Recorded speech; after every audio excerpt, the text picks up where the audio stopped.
नमस्कार, बहुत स्वागत है आपका न्यूज 18 के डिजिटल प्लेटफॉर्म पर। मैं हूं आपके साथ अंशिका पाठक।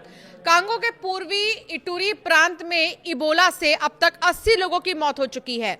246 संदिग्ध मामले सामने आए हैं। विश्व स्वास्थ्य संगठन यानी WHO ने इसे ग्लोबल हेल्थ इमरजेंसी घोषित किया। हालांकि WHO का कहना है कि यह महामारी की कैटेगरी में नहीं आता। कांगो के स्वास्थ्य मंत्री सैमुअल रोजर कंबर के मुताबिक पहला मामला एक नर्स का माना जा रहा है, जिसकी 24 अप्रैल को मौत हो गई थी। जांच में तब तक इबोला के स्ट्रेन के 8 मामलों की पुष्टि हुई है। बता दें कि बुंडू बुग्यो स्ट्रेन के 8 मामलों की पुष्टि हुई है। बीमारी फिलहाल इतूरी प्रांत के बुनिया और रवामपारा और मोंगवालू इलाकों तक पहुंच चुकी है। कांगो में 1976 में पहली बार इबोला सामने आया था। ये देश में इसका 17वां मामला है। एक्सपर्ट्स बताते हैं कि इस बार इबोला का बुंडी बुग्यो स्ट्रेन मिला है, जबकि कांगो में पहले ज्यादातर मामले जायरे स्ट्रेन के रहे हैं। इससे चिंता बढ़ चुकी है क्योंकि इबोला के मौजूदा कई इलाज और टीके जायरे स्ट्रेन को ध्यान में रखकर बनाए गए थे। इतूरी प्रांत की राजधानी बुनिया में लोगों ने डर का माहौल बताया है। स्थानीय निवासी जीन मार्क ने कहा कि पिछले 1 हफ्ते से लगातार मौतें हो रही हैं।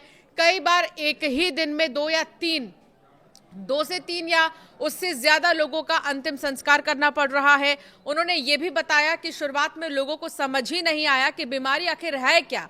हालांकि बुनिया में बाजार और सार्वजनिक जगहों पर सामान्य गतिविधियां जारी हैं।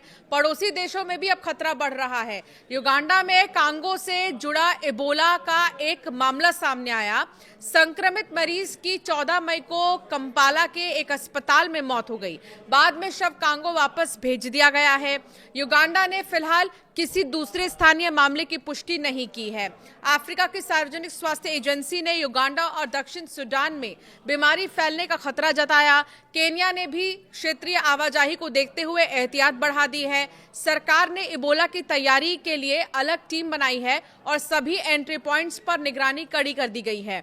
इबोला पहली बार 1976 में सामने आया था। पूरी दुनिया में इबोला वायरस डिसीज, जिसको EVD कहा जाता है, पीड़ित मरीजों में 25% से 90% की मौत हो चुकी है। इबोला वायरस पहली बार 1976 में अफ्रीका में सामने आया था। उस समय सूडान और तत्कालीन जायरे यानी जो कि अब डेमोक्रेटिक रिपब्लिक ऑफ कांगो है में इसके मामले मिले थे। कांगो में जिस इलाके में ये वायरस मिला है उसके पास बहने वाली इबोला नदी के नाम पर इसका नाम रखा गया है। ये जानलेवा बीमारी संक्रमित व्यक्ति के खून, उल्टी और शरीर के दूसरे तरल पदार्थ के संपर्क से फैलती है।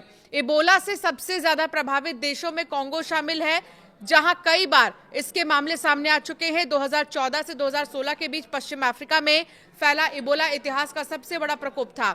इस दौरान 11,000 से ज्यादा लोगों की मौत हो चुकी थी। बाद के वर्षों में वैक्सीन और इलाज विकसित होने से हालात संभालने में मदद मिली, लेकिन अलग अलग स्ट्रेन सामने आने पर चुनौती बढ़ जाती है। ऐसे ही हंटा वायरस की भी बहुत चर्चा हो रही है कि हंटा वायरस भी धीरे धीरे पैर पसार रहा है। कर्नाटक में या केरला में अगर मैं गलत ना हूं तो एक मामला सामने आया है हंटा वायरस का, और विदेशों में हंटा वायरस के मामले सामने आ रहे हैं। तो इस तरह के कुछ वायरसेस हैं जो कि अब धीरे धीरे फैल रहे हैं। और सबसे बड़ी बात ये, इबोला को लेकर वर्ल्ड हेल्थ ऑर्गेनाइजेशन ने चिंता जाहिर की और इमरजेंसी बताया है इसे, क्योंकि 80 लोगों की मौत हो गई है कांगो में। हालांकि अब ये देखना होगा कि इस वायरस पर कैसे कंट्रोल किया जाता है। एकमात्र विकल्प है सावधानी बरतना।